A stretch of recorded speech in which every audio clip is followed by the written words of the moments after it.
goeiedag julle mooiste mense daar buite. Ek hoop hierdie klein boodskapie gaan julle sommer seën. My man het gesê ek moet vinnig praat want ek praat te lank. So ek maak die opname sommer hier uit my kinders se kamer uit, want lockdown het ons almal ontkant gevang. So geniet hierdie boodskapie vanoggend saam met my en mag dit jou regtig seën. Ek wil vir julle vertel van 'n boer wat sy kalfie gaan soek het, want daar was 'n stormie vorige aand.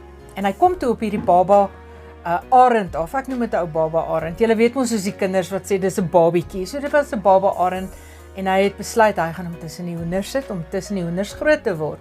En so het hy groot geword tussen die hoenders en wat vir my baie hartseer is dat hy al die maniere van 'n hoender aangeneem het en geleer het. Op 'n dag kom die buurman kuier en die buurman sê vir hom: "Maar my vriend, is dit nie 'n arend daai nie?" "Nee," sê die boer, "dit is 'n hoender." Nee, sê hy, "dit is 'n arend. Sal jy my asseblief die kans gee om vir jou te bewys dat dit 'n arend is en nie 'n hoender is nie?" "Ja," sê die boer, "dis reg." En so het hy vir 2 dae het hy die arend in die lug opgegooi en gehoop hy maak sy vlerke oop om te kan sweef. Maar die arend kon nie sy vlerke oop kry nie en hy kon nie vlieg nie. So kaboems, daar val hy tussen die hoenders en dan pik hy maar weer soos hoender, eet soos hoender en hy het geglo seker maar hy is hoender. Op die 3de dag, toe kom die buurman weer aan en hy sê vir die boer: "Kom ons vat hierdie arend terug van waar hy gekom het." En so het hulle die arend teruggedra tot daar hoog op die berge. Jy weet mos, maar arende is daar hoog in die berge.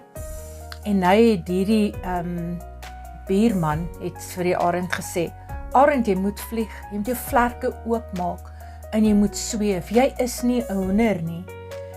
En soos die ooste die son net laat gaan het, kom hierdie arend en hy maak sy vlerke oop.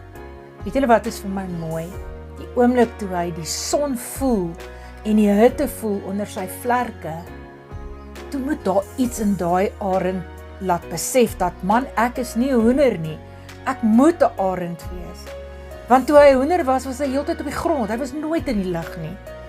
En hierdie arend het so gestaan en hy toegelaat dat die hitte so onder hom inkom en deur hom kom en net daai warmte ervaar.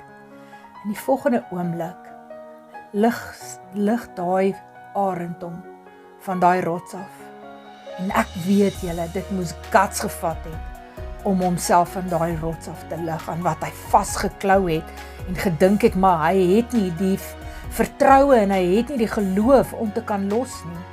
Maar hoe meer hy die hitte gevoel het hy besef, ek moet los, ek is 'n arend. Weet jy wat sê dit vandag vir my? Het sê vir my, ons kan nie hoenders wees nie. Ons kan nie op die grond bly nie. Ons moet hoog in die lug wees, want ons is arende. Ek wil vir jou vra, jy wat luister hierna. Jy moet net besef vandag dat ons omstandighede is onder ons voete. Ons omstandighede maak nie van wie ons is nie. Ons het dierlesse geleer en almal van ons leer dierlesse uit hierdie COVID uit. Maar ek wil vir julle vra, kom ons maak ons vlerke oop. Kom ons laat toe dat die lig van Jesus in ons skyn, ons daai warmte gee, soos net wat hy kan doen, sy liefde aan ons openbaar.